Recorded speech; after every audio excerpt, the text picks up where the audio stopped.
तो हाँ एनिमे के दीवानों, कैसे हो आप सब। तो लुकिज्म के एपिसोड 7 की शुरुआत होती है। हम ह्योंगसुक को दखवा के घर में देखते हैं। दखवा थोड़ा परेशान होता है कि ह्योंगसुक उसके बारे में क्या सोचेगा। वो तो पहली बार इतनी छोटी जगह पर आया होगा, पर उन दोनों की एक जैसी सोच को देखकर इम्प्रेस हो जाता है।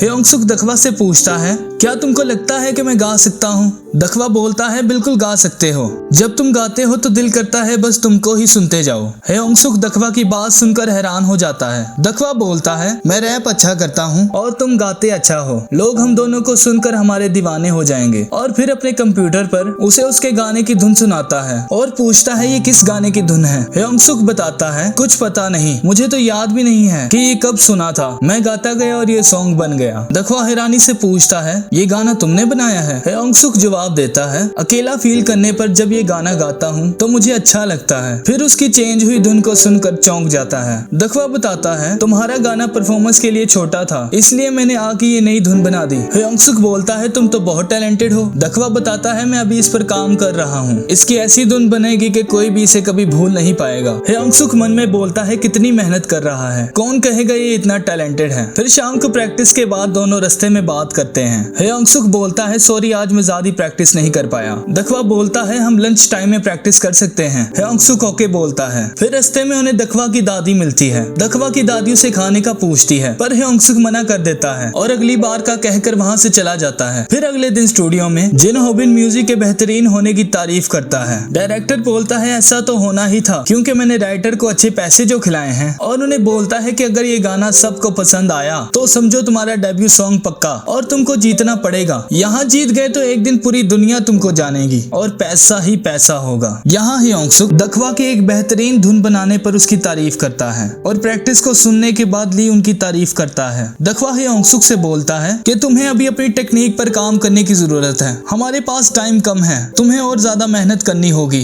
ह्योंगसुक बोलता है, तो मैं स्कूल के बाद रोज प्रैक्टिस कर लिया करूंगा। और दखवा खुशी से बोलता है, तो लंच ब्रेक में हम दोनों साथ प्रैक्टिस करेंगे। ह्योंगसुक इस बात पर मान जाता है। शाम को जब ह्योंगसुक दखवा और ली के साथ घर जा रहा होता है तो बताता है, मेरा गला दर्द हो रहा है। दखवा हैरानी से बोलता है, प्रैक्टिस जरा कम करो, अपनी आवाज खराब मत कर लेना। रात में ह्योंगसुक अपनी असली बॉडी में प्रैक्टिस कर रहा होता है। तभी वो लड़की आती है और उसकी तारीफ करती है और उसे गला फ्रेश करने वाली गोली दे जाती है और ह्योंगसुक उसे थैंक्स बोलता है और वो लड़की वहाँ से चली जाती है। अगले दिन दखवा ह्योंगसुक की तारीफ करता है कि तुमने 2 दिनों में काफी इम्प्रूव किया है और उसे बताता है कि इंट्रो कैसा रखना है। फिर शाम को जब ह्योंगसुक अपने घर चला जाता है तो जिन होबिन और उसके साथी आकर दखवा को तंग करने लग जाते हैं और उसे मारते हैं। ये बोल करके, साले तू उस नए लड़के की शक्ल का फायदा उठाएगा, देखो दिमाग कितना तेज है इसका। हम ह्योंगसुक के साथ इसे देखना भी नहीं चाहते और ली को उसे मारने का बोलते हैं कि अगर इसे ना मारा तो तुझे बहुत मारेंगे। फिर कॉल आने पर वहाँ से चले जाते हैं। ली पछताते हुए दखवा से सॉरी बोलता है और वे ह्योंगसुक जहाँ काम करता है वहाँ जाते हैं और ली उसे अपने चार्जर चुराने की वजह बताता है कि हमारे स्कूल में ऐसे लड़के हैं जो मुझे बहुत बुली करते हैं, जो मुझसे इस तरह के उल्टे पुल्टे काम करवाते हैं। फिर वो तीनों अपनी अपनी लाइफ में हुए हादसों को लेकर बात कर रहे होते हैं, पर वो ह्योंगसुक के साथ हुई बातों को सुनकर बोलते हैं, तुम्हारे साथ तो बहुत बुरा हुआ है। फिर ली बताता है कि ह्योंगसुक के स्कूल में आने से बहुत कुछ बदल गया है। अब ह्योंगसुक के आने की वजह से हमें ज्यादा बुली नहीं किया जाता, वो बहुत अच्छा है। बास्को उनकी ये बातें सुनकर बोलता है, क्या तुम सच बोल रहे हो? फिर वो सब बताते हैं कि वो बहुत अच्छा है, उसने हमसे कभी कुछ नहीं मांगा। बास्को बोलता है, मैं आज तक उसे गलत समझता रहा, तुम्हारे में से अगर किसी को ट्रेनिंग की जरूरत हो तो मेरे पास जरूर आना। ये बोलकर चला जाता है। अगली शाम म्यूजिक के साथ ह्योंगसुक की आवाज सुनकर वे हैरान रह जाते हैं और दखवा बोलता है, कितना अच्छा गाने लग गए हो, वो भी सिर्फ 10 दिनों में। तुम्हारी सिंगिंग और मेरी रैपिंग, अब हमें कोई हरा नहीं सकता। यहाँ स्टूडियो में प्रोड्यूसर गाने की तारीफ करता है। फिर जिन होबिन और ज्याओजी बात करते हैं कि हमारी परफॉर्मेंस सेकंड लास्ट है, वो मोटा और वो नया लड़का लास्ट पर परफॉर्म करेंगे। दोनों को गाना तो आता नहीं और हंसने लग जाते हैं और यहीं पर लुकिज्म का एपिसोड 7 एंड हो जाता है। गाइस, वीडियो पसंद आ रही तो वीडियो को लाइक करें, कमेंट करें, चैनल को सब्सक्राइब करके बेल आइकन को दबा दें। वीडियो देखने के लिए शुक्रिया।